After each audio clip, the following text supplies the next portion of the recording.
আপনি আমাকে কোথায় নিয়ে যাচ্ছেন বলবেন তো, না হলে আমি বুঝবো কি করে? তোমাকে যদি এখন বলি তাহলে এভাবে আনার মানে কি? আর এত কথা বলার কি আছে? একটু চুপ করো, আর একটু পরেই তো সব কিছু দেখতে পাবে। আরও বুঝতে পারলো যে আরিশ নাছোড়বান্দা, ওকে কোনো মতেই বলবেই না।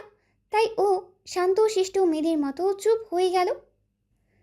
আরিশ ঘড়ির দিকে তাকিয়ে আছে আর ক্রমাগত কাউন্টডাউন করছে। 3, 2, 1। তারপরে আরও চোখটা খুলে দিতেই হঠাৎ করেই কানে তীব্র একটা আওয়াজ ভেসে এলো।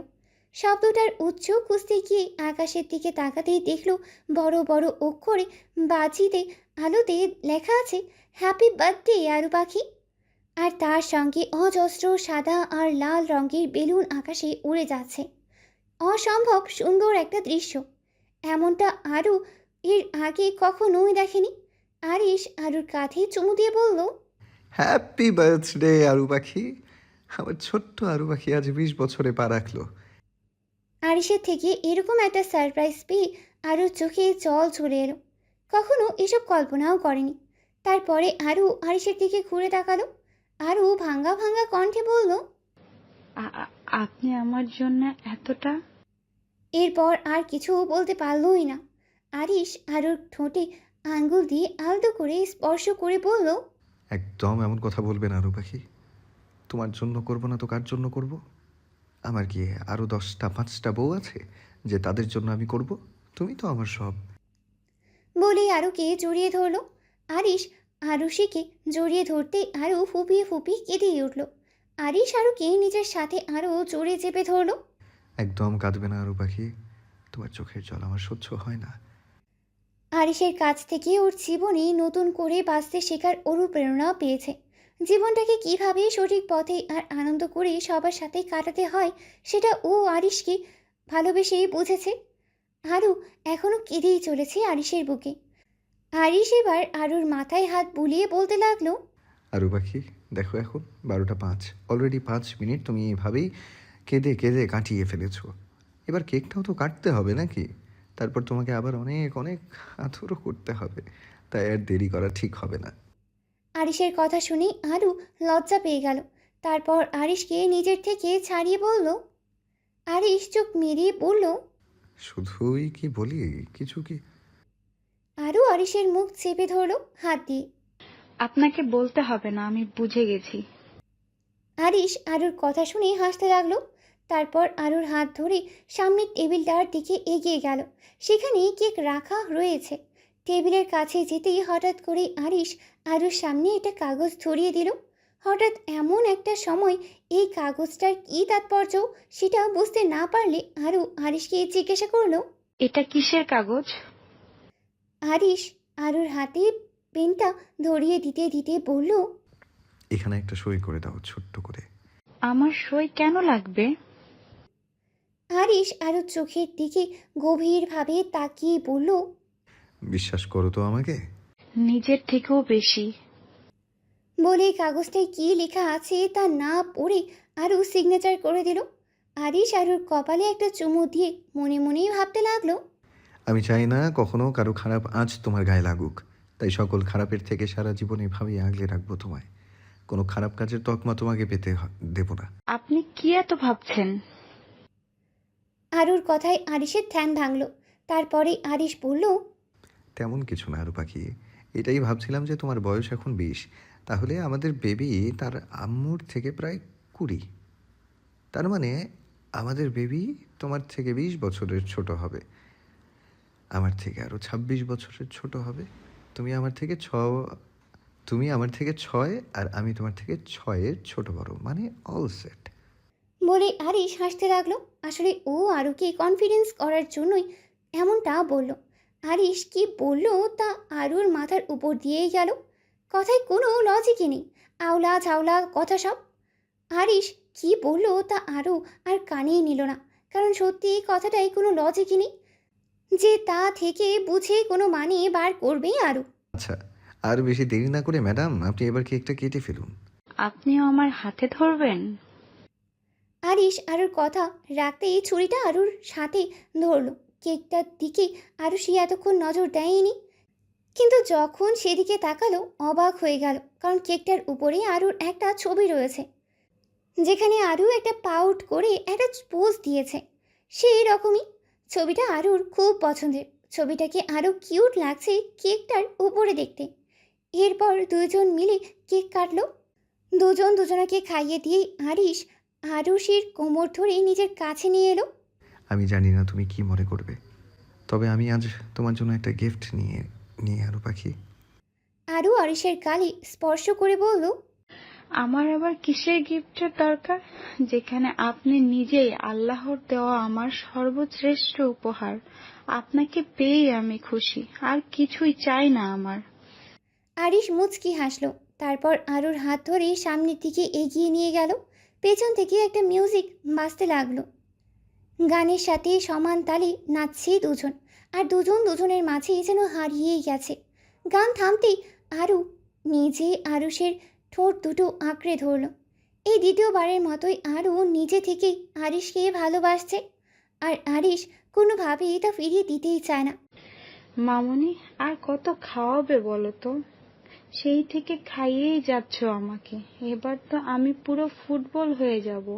প্লিজ মামুনি, আর না। নিজের দিকে একবার তাকিয়ে দেখেছিস কি অবস্থা চেহারাটার? আর এর উপরে আবার একটা নাতি নাতনি আসলেই উল্টে যাবে। তখন কি হবে বলতো? তোকে সামলাবো নাকি তাকে সামলাবো, কোনটা? কথাগুলো শুনতেই আরু চুপ হয়ে গেল। এই একটা জিনিস নিয়ে কোনো কথা হলেও আরু আর কোনো কথা বলে উঠতেই পারে না। খুব লজ্জা পায়ও। আরু চুপ হয়ে গিয়েছে। অনিকা খান ওকে খাওয়াচ্ছে, আর ও মুখ বুঝে সব খেয়ে নিচ্ছে। না হলে আবার লজ্জায় পড়বে ওনার কথা শুনে। আরুকে চুপ থাকতে দেখে অনিকা খান মুচকি মুচকি হাসছেন। সানার দিকে তাকিয়ে হাসছেন। তা এই যে আপনার জন্মদিন, আর ট্রিট কোথায়? আরু সানার দিকে অবাক চোখে তাকালো। কিসের ট্রিট? কবেকার ট্রিট? জন্মদিনে তার আবার ট্রিট দিতে হয়? কোথায়? তুই আমার একটু কেয়ার করবি তা না? সত্যি তো, তোর খেয়াল রাখা উচিত তোর। আমার কেন জানি মনে হচ্ছে খুব তাড়াতাড়ি একটা সুখবর আসতে চলেছে আমাদের পরিবারে। আরু কথাটা শুনে মাথা নিচু করে মুচকি মুচকি হাসতে লাগলো। সত্যি ওদের পরিবারের একজন সদস্য বাড়তে চলেছে, তবে তা খুব শীঘ্রই। কিন্তু আপাতত এই ব্যাপারে সম্পূর্ণ সঠিক নয় আরু নিজেও। অনেকক্ষণ ধরেই আরিশ ওই বৃদ্ধ দম্পতিকে মানাচ্ছে যাতে তারা আজকে আরুর জন্মদিনে যায়। আজ আরু যদি আপনার নিজের মেয়ে হতো তাহলে কি আপনি যেতেন না? কথাটা শুনেই রেজওয়ান আহমেদ কেঁদে ফেললেন, কারণ আজকের দিনেও যে তার মেয়ের জন্মদিন ছিল, এরকমই একটা দিনেই তিনি তার মেয়েকে হারিয়েছিলেন। সেই কথাটা বারবার চোখে ভাসছে। চোখে জমে থাকা জল নিয়ে ঝাপসা চোখে দূরে ফ্রেমে বাঁধানো বাচ্চাটার ছবির দিকে তাকিয়ে বলে উঠলেন, দেখো বাবা, তোমাকে আমি কি করে বোঝাই যে আজ নয় অন্যদিন যাব আমরা। তা আমি জানি না, তবে আপনারা না গেলে আরু পাখি খুবই কষ্ট পাবে। আজিজ আহমেদ রেজওয়ান আহমেদের কাঁধে হাত রেখে বললেন। রেজওয়ান আহমেদ চোখটা মুছে আরিশের দিকে তাকিয়ে বললেন, আচ্ছা বাবা, আমরা যাব। শুধু আপনারা দুজন গেলে হবে না, আপনাদের গোটা ফ্যামিলিকে নিয়ে যেতে হবে, তার সাথে আয়ুষীকেও। বলে আরিশ আয়ুষের কাছে গিয়ে ওকে কোলে তুলে নিল, আর পকেট থেকে চকলেটটা বার করে আয়ুষীর হাতে দিল। চকলেটটা আয়ুষী হাতে নিতেই খুব খুশি হলো ও, আর আরিশের গালে চুমু খেলো। মেয়েটা বড়ই ভাগ্যবতী যে এমন একজন স্বামী পেয়েছে। আল্লাহ সবসময় ওদেরকে ভালো রাখুক, আমিন। রাত 8টা। আরুষির বার্থডে উপলক্ষে একটা পার্টির আয়োজন করেছে আরিশ। যতই হোক আরুষির খুশি ওর কাছে আগে। আজকের দিনেই আরুষির জীবনের সমস্ত সত্য উদ্ঘাটন করবে, এই ঠিক করেছে। সারা দিনটা আরুর ভালো কেটেছে, তবে সকাল থেকেই মনটা খারাপ। সকালবেলা ওর মা একবার ফোন করে খুব কান্নাকাটি করেছেন। আহানের সাথে আর কথাই হয়নি। এতদিন ধরে আহানের সাথে কথা না বলার বিষয়টি সে নিজের কাছেও বিশ্বাস করতে পারে না, কারণ বিয়ের আগে ওদের মধ্যে সম্পর্ক এতটা দৃঢ় ছিল যে এটি দূরত্বে পরিণত হবে তা কখনো কল্পনাও করেনি। সময়ের পরিবর্তনই কত কিছু শিখিয়ে দেয় এবং মানুষের জীবনে কত কিছু নিয়ে আসে। আরিশের কিনে দেওয়া লাল রঙের শাড়িটি পরে আছে আরু। একদম নতুন বইয়ের মতো টুকটুক করছে। সানা ও আরু বসে গল্প করছে। তার মাঝে আরুষের মা ঘরে এসে তার কাছে গিয়ে নিজের চোখ থেকে একটুখানি কাজল নিয়ে আরুর ঘাড়ের পিছনে দিয়ে দিলেন। আমার মেয়েটার উপর যেন কারোর কখনো নজর না লাগে, সব সময় যেন ভালো থাকে। আরুষি মুচকি হাসছে। আরুষি কৌতূহল নিয়ে জিজ্ঞাসা করলো, আমার আম্মু এসেছে? উনি তো অনেকক্ষণ আগেই এসেছে, নিচে বসে আছে, তোর জন্য অপেক্ষা করছে। আরু উত্তেজিত হয়ে বলল, অনেকক্ষণ এসেছে? আমাকে এতক্ষণ বলনি কেন? আরে মামুনি, সাজুগুজু করছিলি তাই তোকে বলতে পারিনি। আরুষি তাড়াহুড়ো করে বলল, মামুনি, আমি এক্ষুনি দেখা করে আসছি। অনিকা খান আর কিছু বললেন না। তার আগেই আরু কথাটা না শুনি ওর মায়ের কাছে চলে গেছে। ড্রয়িং রুমের সোফায় একদম সামনের দিকে তাকিয়ে আছে আরুর মা। কেমন যেন বিচ্ছিন্ন লাগছে। জীবন থেকে বড় কিছু হারিয়েছেন, তারই ছাপ মুখে।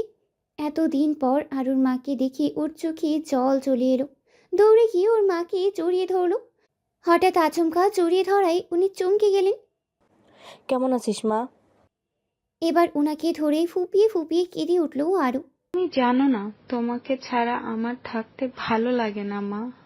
তুমি পারলে কি করে এতদিন আমার সাথে না দেখা করে থাকতে? আর তুমি আর ভাইয়া আমাকে একেবারে পর করে দিয়েছো। যেমন তুমিও যোগাযোগ রাখো না, তেমন ভাইয়াও আমার সাথে আর কথা বলে না। আরুর মা ওর চোখে জল মুছে দিয়ে বললেন, তোর ভাইয়া তোর উপরে এতদিন অভিমান করেছিল, তবে এখন আর নেই। আরু তাও কেঁদেই চলেছে। এতদিন ধরে একটা মান অভিমানের পালা চলেছে, সেটাও বুঝতে পেরেছে। তবে ভাইয়া কোথায়? ভাইয়াকে তো কোথাও দেখছি না। তোর ভাইয়া আরিশের সঙ্গে কথা বলছে, তাই অন্যদিকে কোথাও গেছে হয়তো। আরু ওর মাকে জড়িয়ে ধরে বসে আছে। আজ অনেক দিন পর মাকে ও পেয়েছে, এত সহজে ছাড়বে না। তখনই রেজওয়ান আহমেদ আর তার গোটা পরিবার এলেন। আরিশের জোড়াজুড়িতে উনি না এসে পারলেন না। মেয়েটার উপরে অদ্ভুত এক টান কাজ করে, তাই মনটা আনচান করছিল। আরুকে ওর মাকে জড়িয়ে থাকতে দেখিয়ে তাদের চোখেও জল চলে এলো। আজ যদি তাদের মেয়েটাও কাছে থাকতেন, তাহলে হয়তো এমনভাবেই জড়িয়ে ধরে থাকতেন। নিজেকে কোনোভাবেই সামলে নিয়ে উনি আরুর কাছে গেলেন। কেমন আছো আন্টি? আর তোমার শরীর ভালো আছে? আরুর গালে একটা চুমু দিয়ে বললেন রেজওয়ান আহমেদ, আমি ঠিক আছি, তুমি কেমন আছো? আলহামদুলিল্লাহ ভালো। তা আয়ুষীকে দেখছি না, কোথায়?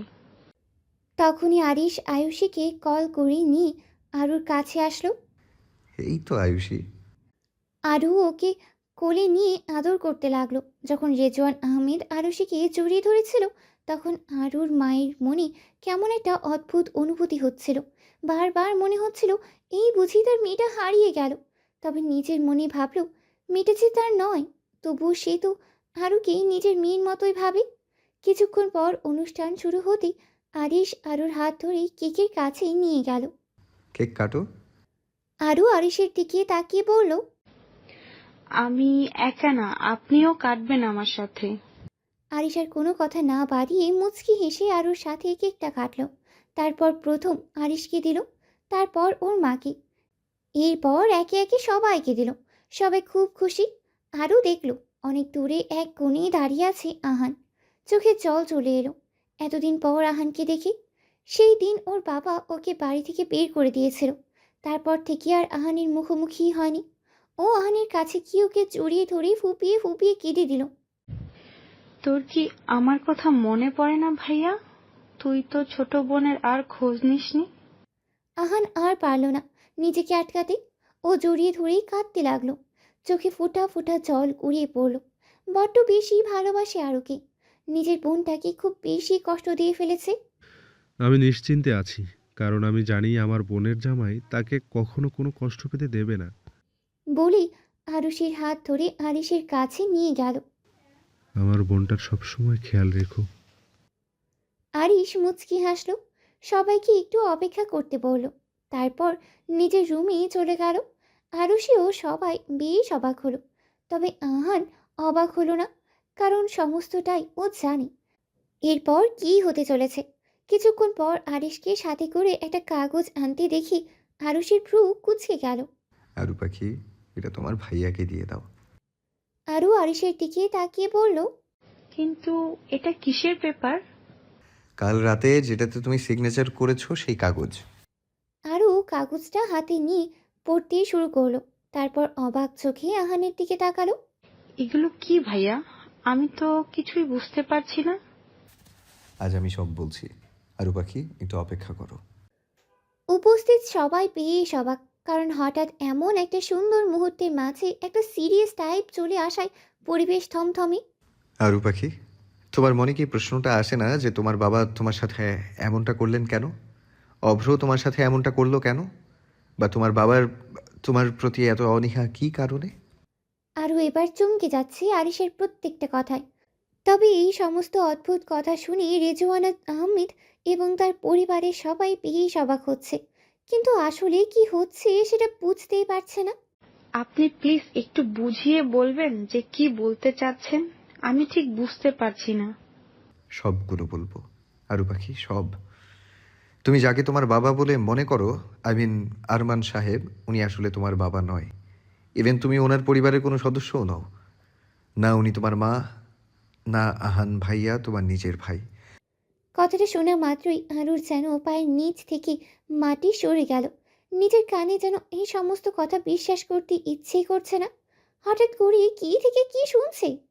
আপনি এসব কি বলছেন? আমি বিশ্বাস করি না। আরিশ আরুর কথায় কোনো উত্তর না দিয়ে বলল, যাকে তুমি তোমার নিজের মা বলে মনে করো, উনি তোমাকে ধানমন্ডি থেকে কুড়িয়ে পেয়েছিলেন যখন তোমার 1 বছর বয়স ছিল। আই মিন আজকের এই দিনটাতে। আমি এসব বিশ্বাস করি না। আপনি কি সব আজগুবি কথা বলছেন? তোমার বিশ্বাস না হলে তুমি তোমার মাকে জিজ্ঞেস করো, উনি নিশ্চয়ই মিথ্যা বলবেন না। আরু ওর মায়ের দিকে তাকাতেই ওর মা মাথাটা নিচু করে দিলেন, আর অনবরত যে ফুপিয়ে কেটেই চলেছেন তা ওনাকে দেখেই বোঝা যাচ্ছে।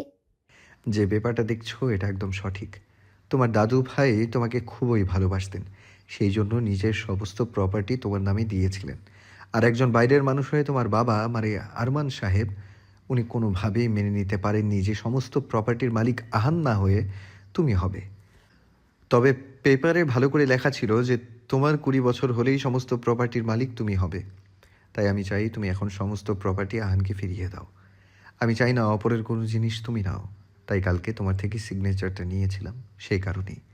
আরও যেন এবার মাটিতে বসে পড়বে এরকম অবস্থা। মুহূর্তের মধ্যেই কেমন উলট পালট হয়ে গেল সব। আরিশ আবার বলতে শুরু করলো, এবং এটাও জেনে রাখো যে তোমাকে বিয়ে করার পিছনে অপরের উদ্দেশ্যও ছিল, যা হলো তোমাকে বিক্রি করে দিত। আর সেই ক্ষেত্রে তোমার বাবা ও তার সাথে যুক্ত ছিলেন, আর উনিও টাকার লোভে তোমাকে বেচে দিতে একবারও দ্বিধাবোধ করেননি। সেদিন তুমি বাড়ি থেকে বেরিয়ে গিয়েছিলে, আমি জানতাম তোমার সন্ধ্যাবেলা ফ্লাইট, তাই তোমাকে সন্ধ্যাবেলা ওরা নিয়ে যাবে। কিন্তু তখন তোমার মা আমাকে ফোন করতেই আমার জানতে সুবিধা হলো। আরিশ বাবা, তুমি আমার মেয়েটাকে বাঁচাও। আরও খুব বিপদে আছে, এক্ষুনি এয়ারপোর্টের দিকে চলে যাবে, তুমি ওকে বাঁচাও। বলেই ফোনটা রেখে দিলেন। উনি ভেবেছিলেন হয়তো কিছু জানি না, তবে আমি যে সমস্তটাই জানতাম। তাই এক মুহূর্ত আর দেরি করলাম না তোমার কাছে যেতে। আশা করি পরেরটুকু নিশ্চয়ই তোমার মনে আছে। আরও কাঁপা কাঁপা গলায় বলল, হ্যাঁ হ্যাঁ, মনে আছে। আমি গাড়িতে উঠে পড়েছি। হঠাৎ করে আমার ফোনে আম্মুর কাছ থেকে ফোন আসতেই ফোনটা ধরতে আম্মু কান্না করতে করতে বলল, আরু মা ফিরে আয়। অব্র আর তোর বাপের উদ্দেশ্য অনেক খারাপ, তুই আরিশের কাছে ফিরে যা। আমি অপেক্ষা করছিলাম যে কেউ আমাকে একজন বলুক যে আপনি আয়েশের কাছে ফিরে আসার জন্য, তাহলে নিজের মনোবলটা আরো শক্ত হবে। তবে আম্মু বলতেই দুবার আর ভাবিনি যে আমাকে আর কি করতে হবে তা নিয়ে। যখনই গাড়ি থামাতে বললাম তখনই বাপি বলে উঠল, কোথাও যাবি না, তুই আমার সাথে যাবি আর ওর সঙ্গে তোর বিয়ে হবে। আমি উনার কাছেই ফিরে যাব। আরও জোরে চেঁচাতেই চেঁচাতেই বলল।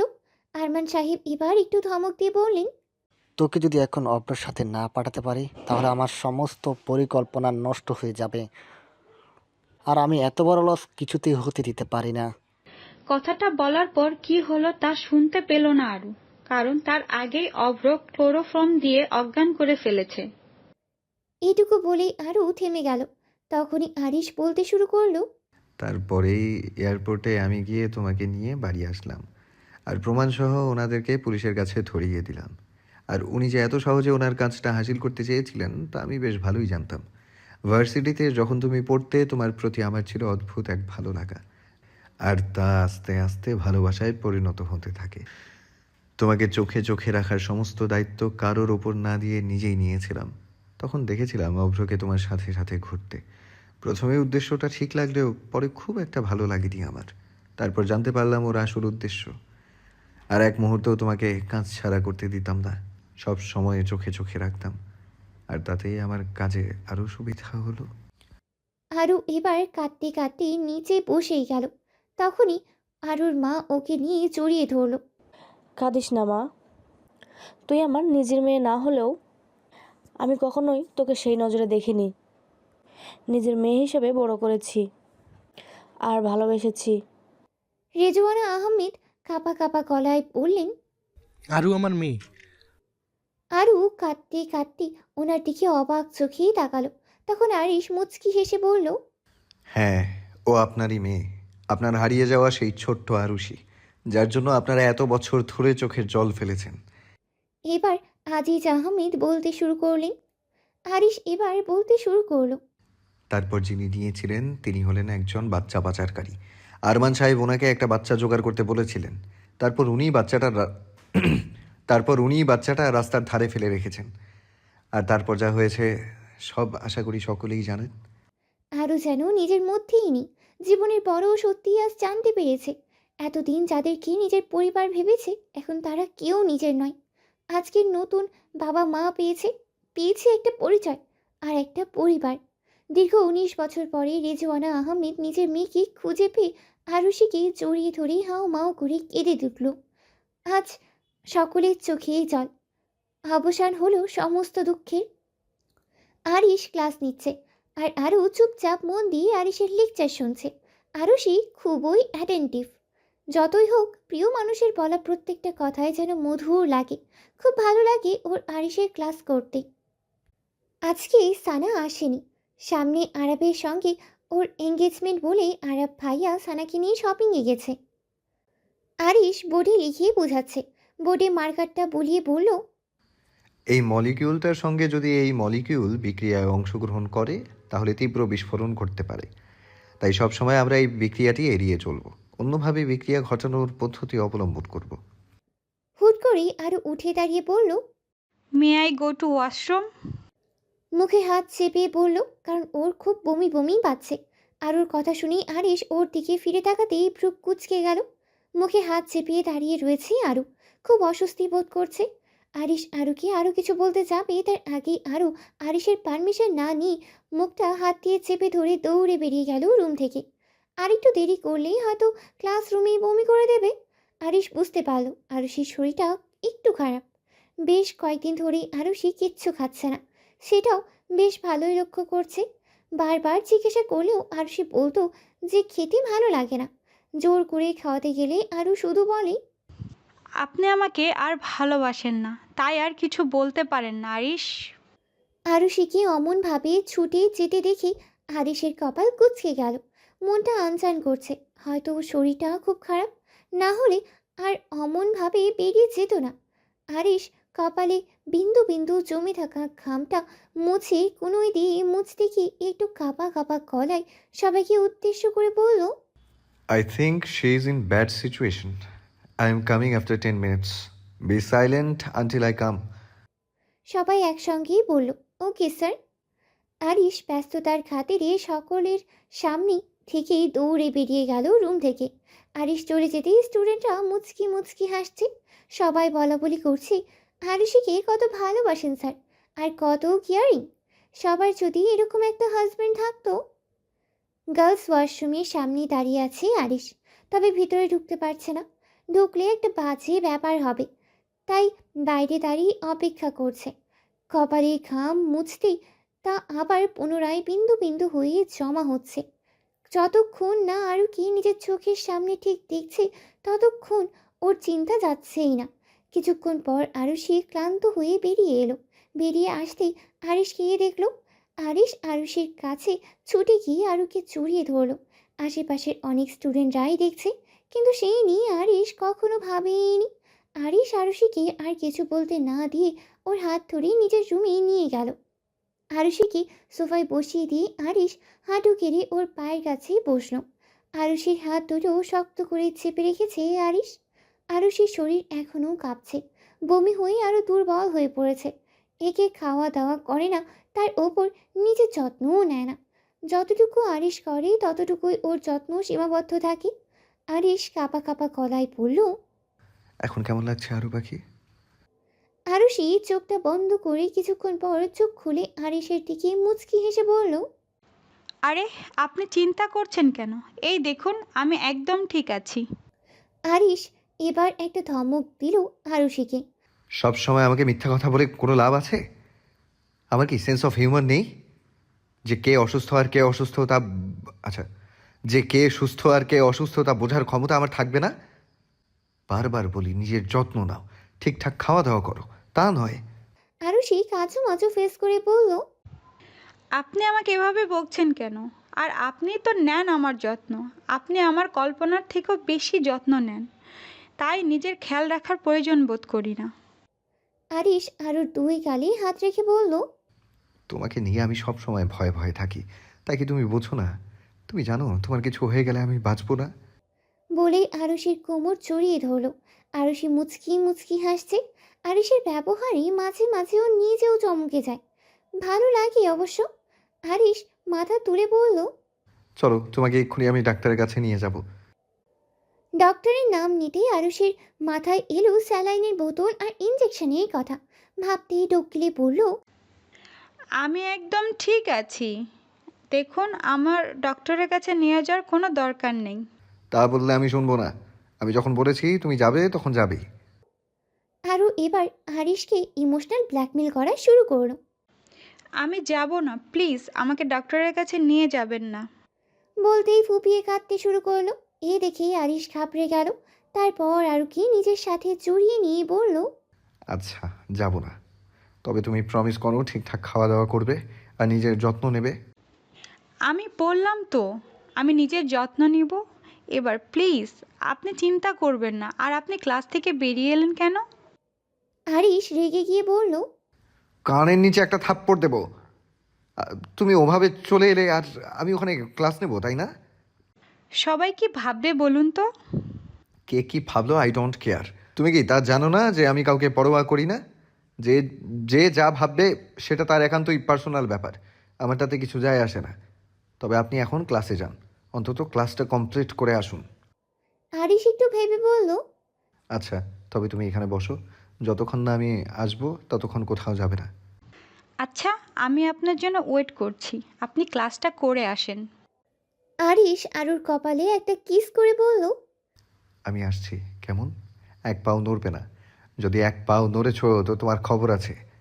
আরিশ ক্লাসরুমের দিকেই যাচ্ছিল আর ভাবছিল, এখন ঠিক বুঝতেই পেরেছে যে আরুষি কিছু না কিছু বলে ওকে ডাক্তার দেখাতে বারণ করে দিয়েছে। কিন্তু বাড়ি ফিরে ও ডাক্তারের চেক আপ করিয়েই ছাড়বে, আরুষি যত বাহানাই করুক না কেন। সোফাতে বসে আছে আরুষি আর আনিকা খান। একের পর এক বকা দিয়েই চলেছেন। আরুষি শুনছে ঠিকই, কিন্তু এক কান দিয়ে তা বার করে দিচ্ছে। কারণ ও এই পরিবারের প্রত্যেকটা মানুষকে ভালো করেই চেনে, জানে যে সবাই ওকে কতটা ভালোবাসে, তাই ওগুলো বলাটা স্বাভাবিক। অনিকা খান আরুষিকে বকছেন, আর তখনই আরুষি ফিক করেই হেসে ফেলল। ওকে হাসতে দেখে অনিকা খান অবাক হয়ে গেল, কারণ ওনার এত বকাঝকা সত্ত্বেও মেয়েটা কীভাবে হাসে সেটা উনি বুঝে উঠতেই পারছেন না। আমি বকছি আর তুই হাসছিস? আমি কি তোকে কোনো হাসির কথা বলছি? আরুষি মুখে আঙ্গুল দিয়ে বলল, সরি, আর হাসবো না, তুমি বলো।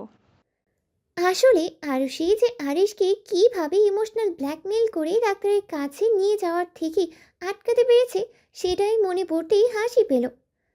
আর এদিকে আনিকা খান আবারও বকাবকি করেই চলেছেন।